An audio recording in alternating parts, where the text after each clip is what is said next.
Alors déjà, merci beaucoup de m'accueillir dans votre église. Je suis vraiment touchée et je me sens aimée, je me sens dans la famille. Donc merci beaucoup pour votre accueil.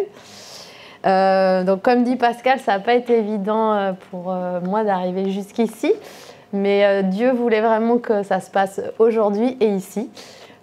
Donc, je le remercie aussi pour ce privilège qu'il me fait d'être ici avec vous et surtout de pouvoir témoigner de ce qu'il a fait dans ma vie. En chanter voici comment est mon Dieu, voici qui est mon Dieu, et je vais vous présenter en fait qui est mon Dieu et ce qu'il a fait dans ma vie. Donc j'ai pris des petites notes pour essayer de ne pas passer à côté des moments clés de ma vie, mais je ne vais pas donc vous lire un témoignage que j'ai pu écrire ou déjà présenter. J'avais vraiment envie d'être libre, donc je vais essayer d'aller vite parce que j'aurai pas assez d'une vie pour raconter tout ce qu'il a fait. Et après ça, en fait, on pourra avoir un temps d'échange si vous voulez poser des questions ou s'il y avait quelque chose de plus approfondi à savoir. Enfin, voilà. Donc, je m'appelle Anne-Cécile Lacoste, j'ai 40 ans, je suis née à Arcachon, dans le bassin d'Arcachon, dans le sud-ouest. Et maintenant, j'habite à Hossegor, dans les Landes. Je suis prof de surf et de bodyboard. J'ai été sportive de haut niveau en équipe de France, j'ai représenté mon pays dans mon sport et maintenant j'enseigne la pratique aux débutants et aux confirmés aussi. Donc voilà, j'ai toujours été une amoureuse de l'océan. Bon, déjà j'habitais devant, donc c'était un petit peu top, que j'aime bien, ça aurait été dommage. Et mes parents aussi aimaient beaucoup l'océan, on passait tout le temps notre temps libre là-bas. J'ai un petit frère de 2 ans plus jeune que moi et on a vraiment grandi dans les vagues et j'étais fascinée par cette immensité et par les vagues depuis mon plus jeune âge. Donc forcément, à un moment donné, j'ai eu envie avec mon âme d'enfant de jouer dedans et de faire juste autre chose que juste nager. Et à l'époque, il n'y avait pas beaucoup de... Donc je ne sais pas si tout le monde sait ce que c'est le surf ou le bodyboard, si, plus ou moins. Bon, à l'époque, même là où je vivais, ce n'était pas encore très réputé. Donc c'était difficile de pouvoir prendre des cours ou même de pouvoir pratiquer ce sport. Donc j'ai demandé à mon papa d'avoir un support, d'avoir une planche de surf. Et il a catégoriquement dit non, en disant mais c'est trop cher, c'est quoi ce truc, non, je vais peut-être vous acheter avec ton frère une petite planche au supermarché, un petit bodyboard.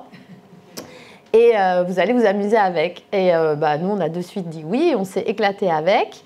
Et comme on s'est éclaté, on a commencé à faire des petites recherches avec mon frère et on a vu que on pouvait faire d'autres choses, on pouvait avoir des palmes au bout de nos pieds, aller plus loin, chercher les vagues. Et c'était vraiment un sport à part entière.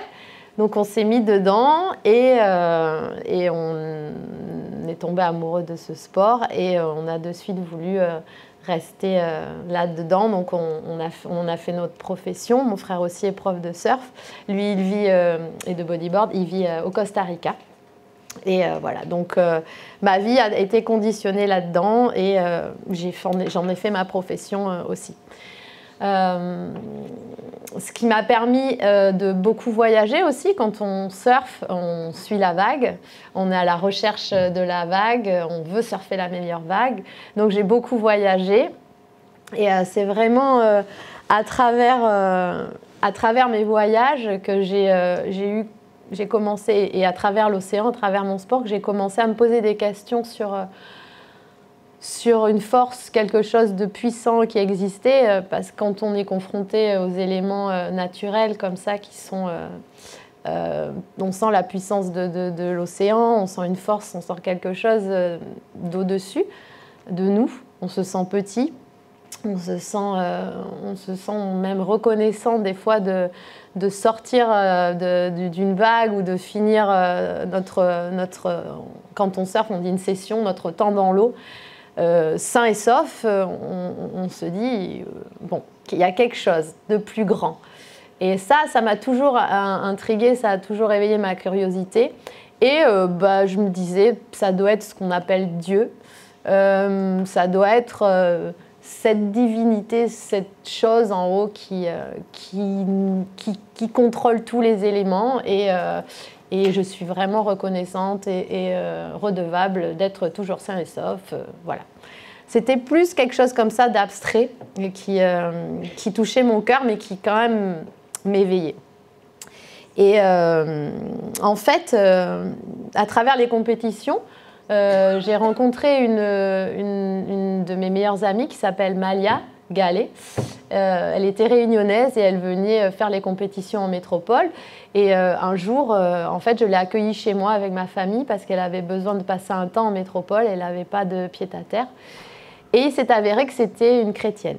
Elle était chrétienne. Elle ne s'est pas du tout présentée comme étant chrétienne ou comme ce que je pensais, moi, ce qu'était un chrétien. Pour moi, en fait, un chrétien, c'était quelqu'un qui vivait sa foi, mais qui la vivait déjà dans une église. Il ne la vivait pas à côté de l'église. C'était quelqu'un qui dépendait aussi d'un prêtre, qui pouvait prier que... Enfin voilà, c'était vraiment enfermé dans l'église. Et en fait, je voyais qu'elle vivait sa foi au milieu de ma maison, dans ma chambre. Elle lisait la Bible, elle priait. Et elle avait cette lumière et cette... elle brillait tellement par qui vit en elle, en fait. Et il y avait quelque chose qui me touchait et qui touchait toute ma famille et qui m'intriguait aussi. Je me disais, mais qu'est-ce que c'est? C'est quoi donc voilà, elle n'a jamais essayé de me convaincre de quoi que ce soit. Mais elle a vraiment eu un témoignage fort dans ma vie parce que je voyais qu'en fait, elle remettait tout le temps sa vie entre les mains de Dieu, qu'elle était reconnaissante aussi sur tout ce qui lui arrivait et que dans toutes ces difficultés, comme on l'a chanté dans ce chant, parce que c'est une personne qui a vécu vraiment de très, très, très grosses difficultés, elle réussissait à être quand même joyeuse, elle réussissait à passer des larmes au sourire, elle réussissait...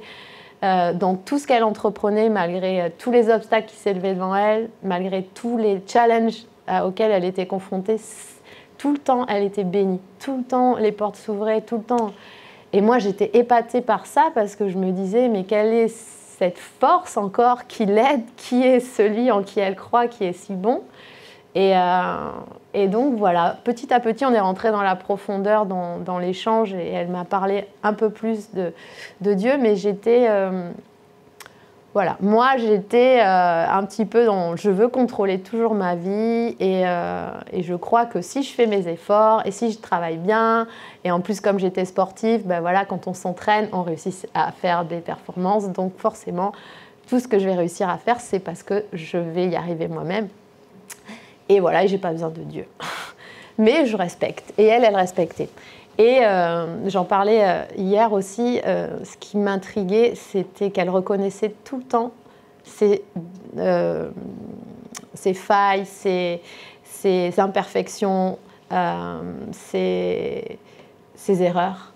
Et pour moi, un chrétien, c'était pas ça. C'était quelqu'un de parfait et c'était quelqu'un qui devait être parfait. Dont le fait aussi où je ne voulais pas du tout m'approcher de ça parce que je me disais je ne serai jamais parfaite, j'arriverai jamais à être parfaite et je ne veux pas être parfaite. Voilà, j'avais une fausse idée de ce qu'était une personne qui croit en Dieu en fait. Mais elle, justement, elle m'a montré tout ça, elle avait eu vraiment un témoignage dans ma vie. Donc c'est une personne très importante qui a commencé à préparer mon cœur, à recevoir Dieu dans ma vie. À travers les voyages et les compétitions aussi, j'ai vu des endroits les plus beaux les uns que les autres. J'ai vécu tout ce que je pouvais attendre de la vie en tant que surfeuse. Et j'ai rencontré à chaque fois sur ma route des gens qui étaient chrétiens, qui parlaient de Dieu, qui vivaient leur foi avec liberté et avec sincérité, et qui étaient des gens comme moi, comme simples, qui m'accueillaient aussi dans leur famille, dans leur environnement, qui me offraient, qui me comprenaient. C'était vraiment un monde pour moi totalement que j'avais mis dans une case qui s'offrait à moi. Et vraiment, quand Quand Dieu dit qu'il vous poursuit, qu'il ne vous lâchera pas et qu'il veut vous sauver, moi, c'est vraiment, j'allais aux quatre coins du monde et à chaque fois, je le retrouvais aux quatre coins du monde.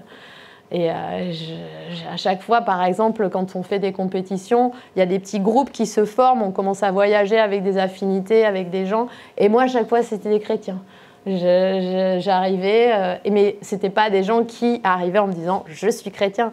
Je voyais leur façon d'être, j'étais touchée et je comprenais qui croyaient en Dieu puisqu'ils me parlaient de leur foi et, sans vouloir me convaincre, mais ils la vivaient au jour le jour, au quotidien. Et ça, encore une fois, ça m'émerveillait et ça a vraiment touché mon cœur, quoi. Et il y a eu un voyage qui a été décisif dans ma vie, c'était au Costa Rica. D'ailleurs, j'y étais la semaine dernière encore puisque mon frère habite là-bas. J'ai rencontré un pasteur qui était en mission là-bas, qui était, encore une fois, voilà, je rencontre un chrétien sur ma route, qui était surfeur. Il fait partie d'un mouvement qui s'appelle Christian Surfer, je ne sais pas si vous connaissez. C'est des surfeurs qui évangélisent à travers le surf. Bien sûr qui croise ma route, ce n'est pas un hasard. Et en fait, il était avec sa femme et sa famille, il avait construit un petit skatepark dans la jungle pour les enfants. Et en fait, il regroupait tous les gens là-bas, et surtout les enfants, à travers la discipline du surf et du skate. Et le soir, en fait, souvent, il faisait des cultes, des réunions ensemble, chacun apportait à manger, partageait l'évangile. Et plusieurs fois, il m'avait dit « Anne-Cécile, viens ». Et puis moi, non, je sais ce qui m'attend. Peut-être on va me parler de Dieu, j'ai pas envie. Mais je viendrai au skate, je viendrai au surf. Puis je m'éclatais avec eux. Puis un soir, vraiment, je sens qu'il faut que je reste. Et en fait, ce soir-là, c'était la première fois où j'entendais l'évangile, où j'entendais vraiment des versets bibliques, où j'entendais la parole. Et quand on dit que la parole est vivante, moi, ça a été vraiment physiquement, la parole est vivante. Elle a pénétré mon cœur. Je me suis sentie, ce soir-là, les paroles que prêchait Barrett, il s'appelle, elles rentraient dans mon cœur et elles me brisaient. J'ai vraiment une révélation de qui j'étais, de ma nature, que j'étais quelqu'un qui, sans lui, ne pourrait pas être là. J'ai senti sa grâce et son amour vraiment pénétrer en moi, mais en même temps, j'avais cette conscience de qui j'étais, que sans lui, je ne pouvais rien, que j'étais dépendante de lui, que par lui, j'étais vivante. Que c'était vraiment... j'ai vraiment vécu un moment de révélation et de repentance. Et je me sentais vraiment mal parce que j'étais quelqu'un qui était... vivante et qui avait tout pour être heureuse, non pas parce que j'avais voyagé, parce que j'avais ceci, parce que j'avais cela, mais parce que Jésus était mort pour moi. Je l'ai vraiment ressenti et j'ai commencé à lâcher prise. Ça a fait vraiment quelque chose, il y a des choses qui se sont cassées dans mon cœur. Pendant cette période-là, sentimentalement et professionnellement, j'étais complètement perdue. J'étais pas encore... Je faisais des compétitions, mais j'étais pas dans ma carrière pro. J'étais quand même plus dans le plaisir surf et un petit peu de compétition sur les côtés. Et j'étais perdue, je savais pas quoi faire, j'avais tout. Et j'avais tout vécu, mais j'étais vide encore. Je me sentais perdue. Et je me souviens qu'à un moment donné, mais je luttais, j'essayais de trouver ma voie, mon chemin, par mes propres forces et par mon propre entendement. Et je le cherchais aussi dans toutes les choses, on va dire, de ce monde, tous les plaisirs, tout ce que je pouvais faire. Et je me souviens quand j'étais en train de faire une session de surf avec Barrett, avec le pasteur. Et j'étais quelqu'un qui voulait toujours pas montrer mes faiblesses. Et donc je faisais comme si j'étais très très heureuse et que tout allait bien. Et surtout quand j'allais aux réunions du skatepark, le soir je me mettais au fond et surtout je voulais pas qu'on voit que je pleure. Parce qu'en fait, je ne me donnais pas le mérite aussi de pleurer. Comme moi, j'avais tout et que j'avais des gens à côté de moi qui n'avaient rien, qui étaient heureux, qui m'accueillaient, ils me donnaient du riz et des haricots rouges, les seules choses qu'ils avaient fait pour manger, mais ils me le donnaient avec plaisir. Moi, j'étais là, au milieu de tous ces gens, à pleurer, à être triste, par ma condition, parce que j'étais perdue, je ne me l'accordais pas, ça. Donc, je ne voulais pas qu'on le voie.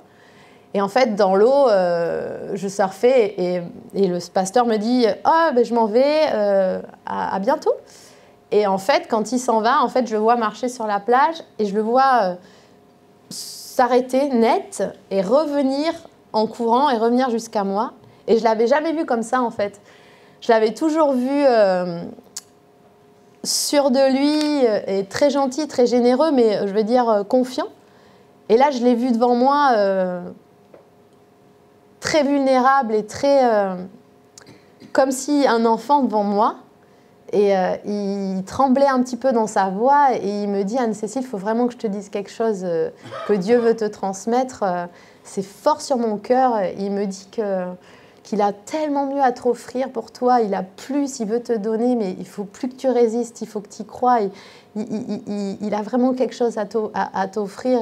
Lâche prise et donne-lui ta vie, vraiment. Et moi, je le regarde comme ça et je lui dis « Bon, ben merci, ça m'a touchée. Hein, » mais je lui dis « Mais c'est bon, hein, moi je vais bien, j'ai besoin de rien, t'inquiète, c'est cool. » Et puis il me dit « Non, mais je voulais juste te le dire, vraiment le Seigneur veut plus pour toi. » Et il s'en va comme ça. Et là, en fait, quand il m'a dit ça, je me suis encore retournée, j'ai ramé, je me suis déplacée, je suis allée me placer plus loin et là, j'ai pleuré. Parce que je me suis sentie aimée, quoi. Je me suis sentie aimée par le Seigneur, je me suis plus sentie seule. Je savais qu'en fait, tout ce passage de ma vie où j'étais perdue, où je ne savais pas où aller, il était avec moi. Il était avec moi et il allait m'aider à sortir de là. J'étais plus seule et il était là, quoi. J'avais cette ferme assurance que Dieu était là. Et donc, je le remercie beaucoup pour cette parole qui m'a transmise. Et on s'en est suivi quand je suis partie une semaine après, je suis repartie en France. Et j'avais rencontré une sœur aussi dans ces cultes qu'il y avait au skatepark, une Française, qui pareil avait quelque chose à me transmettre, mais comme disait Pascal, quand on a quelque chose qu'on va partager qui vient de Dieu, on va avoir des bâtons dans les roues. Et cette sœur-là avait quelque chose vraiment à me transmettre, mais voilà, on ne pouvait jamais se voir, ceci, cela. Et en fait, je monte dans le bus avec mon sac. Encore une fois, presque je loupe le bus parce que je vais être en retard. Et là, elle arrive, je la vois en courant, « Attendez, attendez !» Et donc, le chauffeur de bus rogne. Il faut que je... Elle monte dans le bus comme ça et puis elle m'embrasse et elle me dit « Tiens, prends ça !» Elle m'avait écrit une lettre. « C'est pour toi. Voilà, c'est le cadeau, le plus beau cadeau que je peux te faire. Lis-le dans l'avion. Voilà, je t'aime ma sœur, bon voyage. » Et puis on s'embrasse, on pleure et puis elle s'en va. On se connaissait depuis une semaine, 10 jours. Hein. Mais voilà, il y avait vraiment quelque chose de fort et c'est vraiment l'amour de Dieu. Donc je monte dans l'avion et j'ouvre cette lettre et pareil encore, je pense que j'ai compris vraiment qui était Jésus. Elle m'avait écrit une carte où elle m'expliquait en fait que Jésus était le chemin, la vérité, qu'il était mort pour nous et que c'était vraiment le salut de nos âmes. Jésus était l'amour. Et moi, je suis une personne très sentimentale depuis le début de ma vie. Je rêvais au prince charmant, l'amour, tout aimer, mais j'avais jamais réellement vécu ce qu'était l'amour. J'avais jamais compris qu'est-ce que c'était l'amour. J'avais jamais connu l'amour. Et quand j'ai lu cette carte, elle m'a écrit le verset de 1 Corinthiens 13. Qui parle de Jésus et qui parle de ce qu'est l'amour, qui le décrit, et ça a vraiment pénétré mon âme. J'étais en pleurs dans l'avion et j'étais tellement, tellement heureuse d'accepter Jésus dans mon cœur, de le rencontrer à ce moment précis et d'être d'être sa fille, d'être sa perle précieuse, d'être son enfant, d'être avec lui. C'était vraiment fort. Donc, s'en est suivi de ça mon retour à Bayonne. J'ai commencé à raconter tout ce que j'avais vécu à ma copine Malia. Elle m'a amenée dans son église à Bayonne. J'ai avancé avec le Seigneur et dans l'église. J'ai décidé de m'engager avec le Seigneur et de le servir. Je me suis fait baptiser en 2011. Et donc ma vie a totalement changé là-dedans. Donc là, je vous parle vraiment, en fait, vous allez me dire, mais elle ne nous parle pas du tout de bodyboard, de surf, de son parcours professionnel d'athlète et tout ça. Parce qu'en fait, je le vivais à part de tout ça. C'est-à-dire que j'avais tout ce cheminement et j'avais mon sport aussi à côté, mes rêves d'athlète, mes performances, mes frustrations, mes victoires, tout ça, c'était à côté. Et du coup, quand je me suis fait baptiser, pour moi, le surf devait être totalement dissocié de ça encore. Un chrétien ne pouvait pas être un sportif de haut niveau ou ça devait être autre chose. Ce n'était pas la gloire de Dieu. Et j'ai des gens autour de moi qui ont été malheureusement à ce moment-là des paroles qui m'ont fait croire ces choses-là. Mais Dieu est bon et Dieu sait tout et sa stratégie, elle est incroyable. Il passe par des chemins que nous, on ne croirait pas. Et j'ai abandonné le surf. J'ai décidé d'arrêter. J'ai décidé d'arrêter. Pourquoi? Parce que je me suis dit, c'est une passion qui prend la place de Dieu. Et Dieu ne veut pas qu'on ait une passion qui prenne sa place. Il veut qu'il soit le premier dans nos vies. Donc j'ai commencé à vivre ma foi, puisque je suis assez sérieuse, très sérieuse. Donc j'ai commencé à lire les Écritures et à prendre la parole à la lettre, qu'on dit que la lettre tue.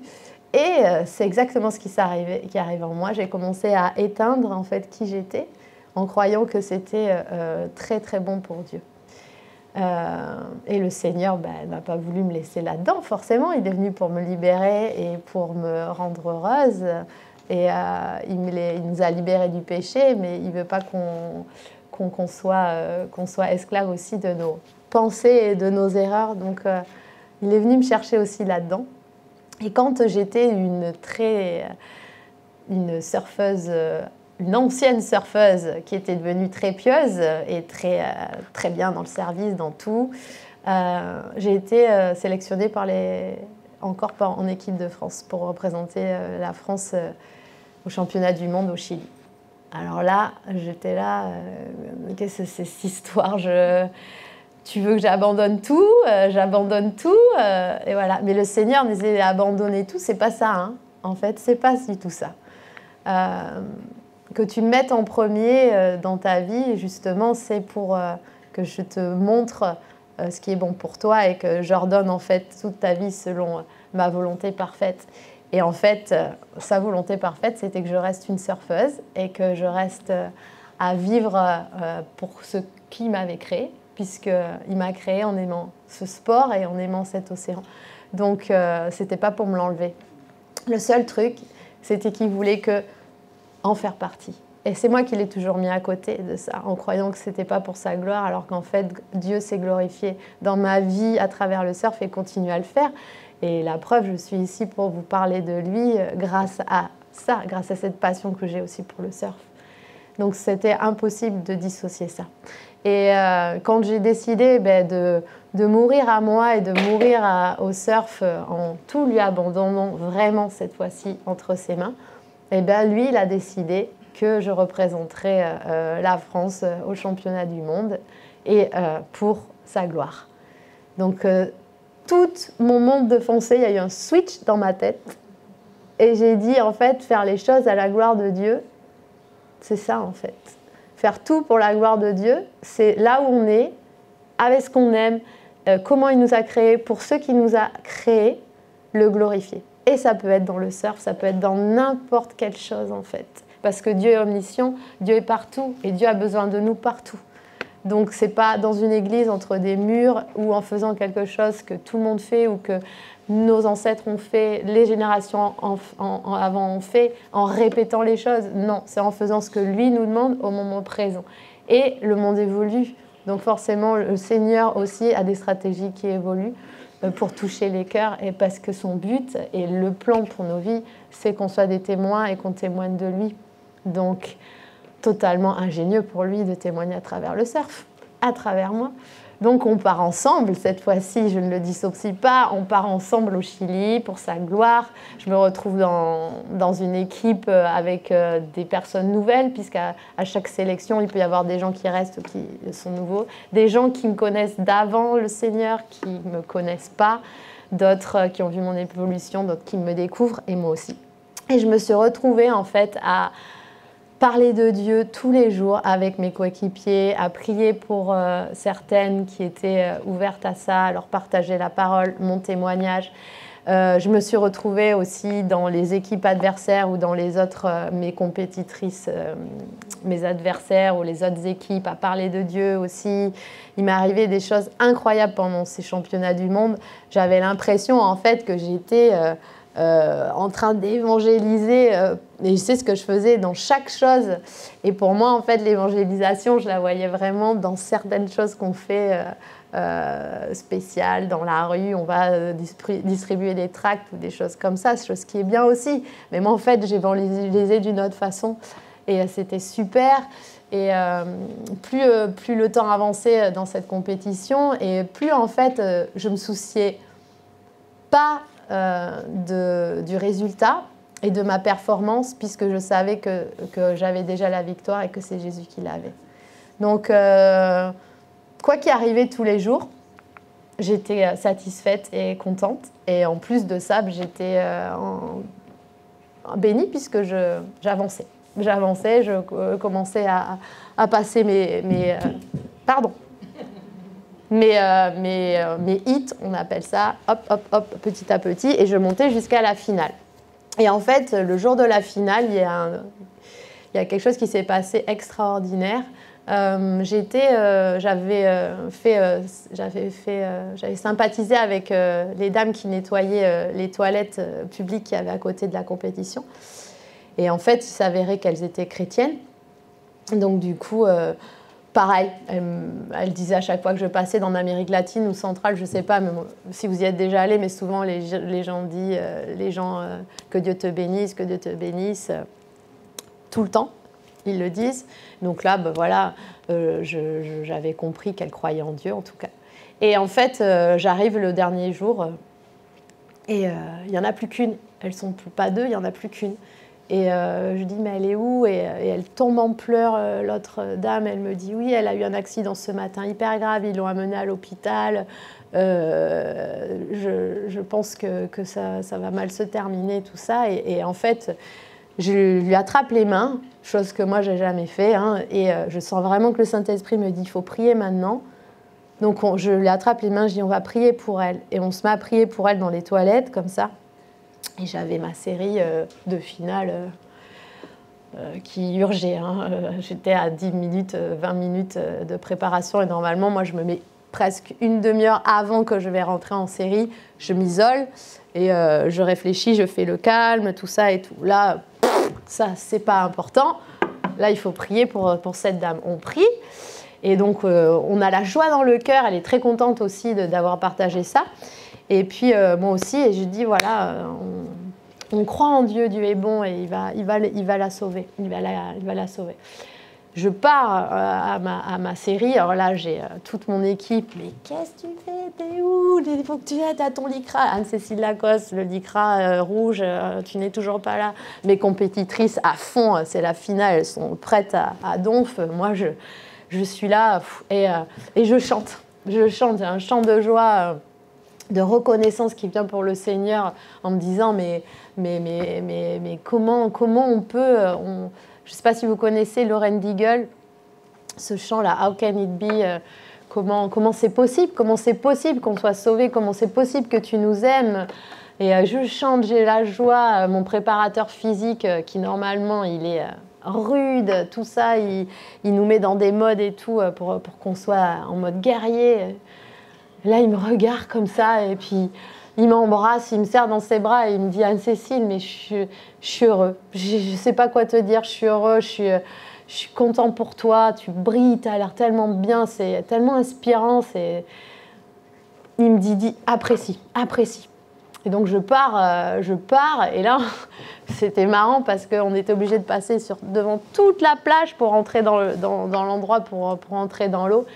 Et là, je vis quelque chose d'extraordinaire. Je vois tous les gens autour de moi, comme si la musique encore, la louange est dans ma tête, et je vois les gens qui me regardent et qui me sourient. Je vois même des copines à moi, des gens qui me connaissent, qui sont émus. Je vois des larmes tomber sur des visages et moi je pleure de joie, de reconnaissance. Je vis quelque chose vraiment de surnaturel. Et il y a mon coach, celui qui s'occupe de notre équipe, quoi. Il vient vers moi, petit rituel, à chaque fois on va se saluer et il me donne les tips et tout pour entrer dans l'eau. Et là, il me voit arriver, il s'effondre. Pareil, alors lui par contre, pour qu'il s'effondre, c'est pareil, c'est quelqu'un voilà, inébranlable, il est toujours... Et là, il s'effondre. Et puis il me dit, mais pourquoi je pleure? Il me dit, Et là, je le regarde et je pleure. Je dis, mais parce que c'est Dieu qui est là. C'est Dieu qui est au milieu de nous, il est là, il est au milieu de nous et on peut pas retenir nos larmes tellement il touche nos cœurs. Et il me serre fort dans mes bras et je pars dans l'eau. Je pars dans l'eau, je pleurais, je tremblais, mais tellement de joie, d'émotion. Pas parce que j'étais en finale, vraiment parce que Dieu nous remplissait, il nous submergeait à ce moment-là, tous, toute cette plage, toute l'ambiance, tout était pour sa gloire. Et je sentais sa majesté, je sentais sa beauté. Ça enivrait l'air, les vagues, toute l'ambiance, tout. Et je rentre dans l'eau, en fait, et ce jour-là, cette compétition, en fait, c'était... Alors, je vais vous faire un cours de surf, de vagues, de compétition. Non, pour la faire simple, en fait, une vague, c'est une vague, un surfeur. Tous les surfeurs ne peuvent pas partir sur la même vague. Donc, il y a une position où le surfeur va être à une position le plus haut, le plus près de la vague, et c'est lui qui va avoir la priorité sur toutes les autres. D'accord ? Moi, sur cette vague-là, à ce moment-là, j'étais sur une vague où il y avait un endroit pour partir. Et si on se mettait tout au même endroit, eh bien, c'était la guerre à chaque fois pour prendre la vague et tout. C'était à celle qui se mettait à l'intérieur, à l'extérieur, là, elle ne pouvait pas. Bon, c'était une lutte vraiment infernale. Et pendant ma finale, j'étais à cet endroit-là et mes 3 autres compétitrices, qui étaient beaucoup plus fortes techniquement que moi, ne venaient pas se placer à côté de moi. Elles me laissaient le champ libre. Elles me laissaient en haut attendre la vague au bon endroit, la vague parfaite. Et elles se mettaient comme s'il y avait une barrière qu'elles ne pouvaient pas franchir. Et moi, j'étais là, assise, je chantais, je louais Dieu et je regardais derrière moi. Et je les voyais en bas et elles bataillaient à prendre des petites vagues, des petites vagues pas top et tout. Et moi, j'étais en haut et le Seigneur me disait « Attends, c'est pour toi, tu restes là. » Et j'avais ce doute, ces peurs dans ma tête aussi qui me venaient de regarder mon coach sur la plage qui me guide et qui me dit souvent « Prends celle-là » ou ceci, nana.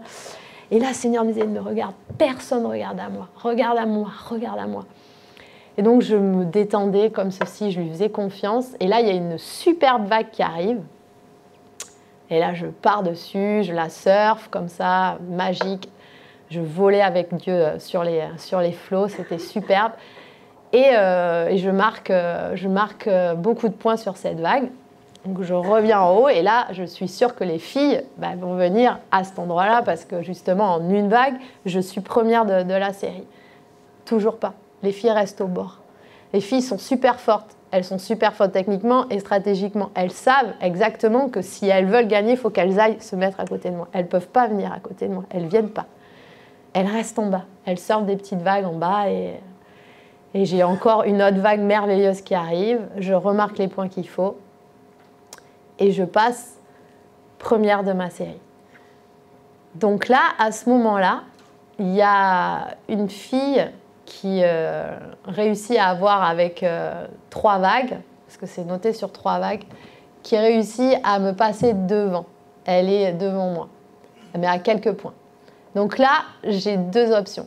Soit je reste en haut, comme me dit le Seigneur, soit je descends en bas, prendre une petite, je prends une petite et je repasse un et je gagne. Toute mon équipe, mon coach au bord me disent « Descends !» J'entends les cris « Descends, prends les petites vagues, il reste pas longtemps, dépêche-toi !» Et là, le Seigneur me dit « Tu bouges pas, non. Tu bouges pas. Je sens vraiment, tu bouges pas. Fais-moi confiance. Parce qu'on va gagner en gloire, comme moi je gagne. » Et là, j'ai 2 choix. Soit je confie en Dieu, soit je confie en moi, entre guillemets, et en ce que me disent les autres. Et je confie en Dieu. Je dis, ok, je reste là-haut. Et là, à, je sais pas, 10 secondes de la fin, 10 secondes de la fin, déjà l'équipe de la première saute de joie au bord en disant, elle a gagné. J'ai une vague incroyable qui m'arrive dessus. Et je la surfe, et je gagne les points, et je gagne. Et là, j'ai pleuré, j'ai remercié le Seigneur. Le Seigneur m'a dit à ce moment-là, c'est pour ma gloire. Et là, tu es au top du top parce que tu vas pouvoir parler de moi, parce que tu vas pouvoir mettre en lumière qui je suis. J'ai ce verset vraiment que j'ai reçu ce jour-là, c'est dans Matthieu 5, verset 14-15, qui disent « Vous êtes la lumière du monde.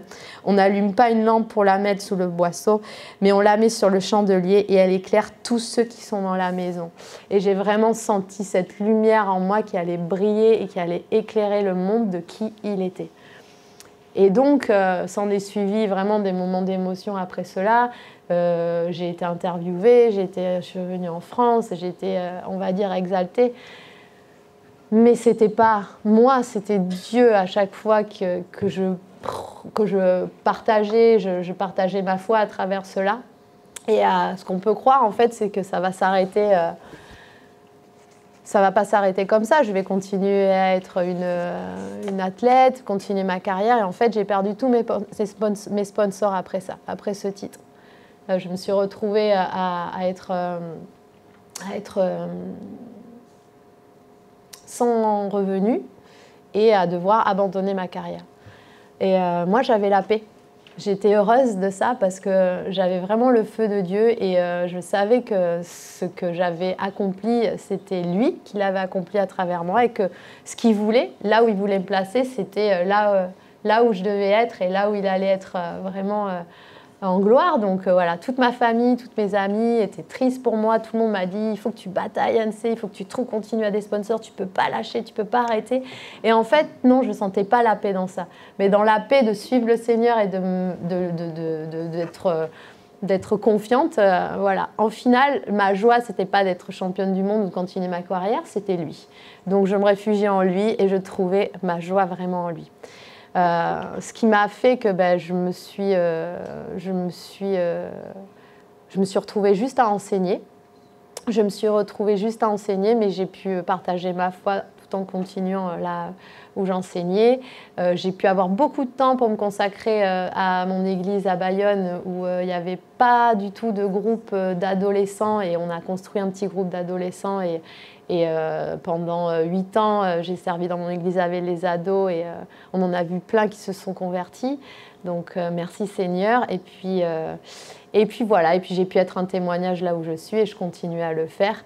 Mais tout ça pour vous dire que, en fait, ce que j'ai compris ce jour-là, j'ai eu une sérénité de là où je devais être et que je suis, comme vous tous, en fait, amenée à parler et à témoigner de lui et à faire sa volonté, à faire son œuvre, mais là où on a placé. Et ce n'est pas parce que je suis championne du monde que je suis différente de l'impact que vous pouvez, et que nous, en tant que chrétiens, on peut avoir autour de nous. Donc voilà, je vous encourage à faire de Dieu votre champion et c'est là où vraiment vous allez voir les miracles qu'il fait et l'utilité que vous avez. Voilà.